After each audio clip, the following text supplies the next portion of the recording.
കൂട്ടുകാരെ, അപ്പോൾ എല്ലാവർക്കും എൻ്റെ ചാനലിലേക്ക് ആദ്യമായി സ്വാഗതം.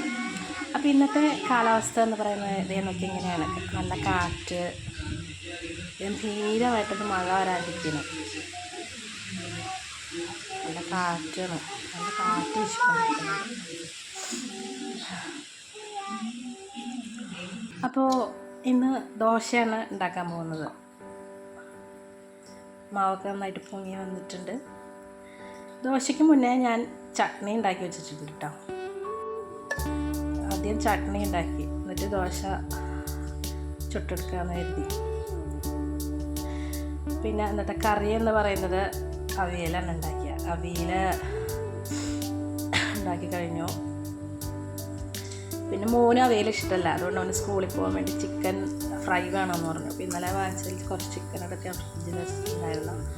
അപ്പോൾ അതിൽ നിന്ന് ബോൺലെസ്സാണ്. അപ്പോൾ എല്ലോടുകൂടി ഒന്നും പിള്ളേർക്ക് കൊടുക്കാൻ പറ്റില്ലല്ലോ. അപ്പോൾ ഞാൻ എല്ലൊക്കെ കളഞ്ഞ് പീസാക്കിയിട്ട് വെച്ചതാണ്. പിന്നെ എന്തെങ്കിലും കറി വേണ്ടതെന്ന് എത്തിയിട്ട് ഞാൻ 2 മുട്ട എടുത്ത് പുഴുങ്ങി. പിന്നെ ദോശ ഇങ്ങനെ ചുട്ടെടുത്ത് തുടങ്ങി.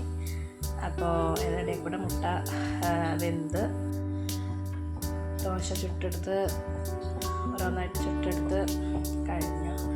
പിന്നെ മുട്ട ചെറിയൊരു റോസ്റ്റ് പോലെ ഉണ്ടാക്കി അവർക്ക് പിള്ളേർക്ക് 2 പേർക്കായിട്ട്. ഒരാൾ സ്കൂളിൽ പോകണില്ല, കൊച്ചുകുട്ടിയാണ്. മോനെ സ്കൂളിൽ കൊണ്ടുപോകാൻ. പിന്നെ ചിക്കൻ ഫ്രൈ ഉണ്ടല്ലോ, അപ്പോൾ അത് പാല് തിളപ്പിച്ചു വെച്ചു. പിന്നെ ഇന്നലത്തെ കുറച്ച് ചിക്കൻ്റെ കറി ഉണ്ടായിരുന്ന ഇന്നലത്തെ അക്രമത്തിൻ്റെ ബാക്കിയാണ്, അത് കരിഞ്ഞു പോയി. പിന്നെ അമ്മ പറഞ്ഞു അവനിങ്ങനെ സവാള ഇട്ടിട്ട് റൗണ്ട് ഷേപ്പിൽ അരിഞ്ഞു കൊടുക്കണമെന്ന് ചിക്കൻ ഫ്രൈ. പിന്നെ ദോശ റെഡിയായി. അത് കഴിക്കാൻ കൊടുക്കാനായിട്ട് പാത്രത്തിൽ വളർത്തി. പണികളൊക്കെ ഏതാണ്ട് കഴിഞ്ഞു. മോനൊക്കെ സ്കൂളിൽ പോയി. ഏതാണ്ട് എല്ലാ പണികളും കഴിഞ്ഞു. ചില പണികളൊക്കെ കഴിഞ്ഞ് അങ്ങനെ ഫ്രീ ആയിട്ടിരിക്കുകയാണ്. അപ്പോൾ എൻ്റെ വീഡിയോ എല്ലാവർക്കും ഇഷ്ടമായെങ്കിൽ, കൊച്ചു വീഡിയോ എല്ലാവർക്കും ഇഷ്ടമായെങ്കിൽ ലൈക്ക് ചെയ്യുക, കമൻറ്റ് ചെയ്യുക, സബ്സ്ക്രൈബ് ചെയ്യുക. Thank you.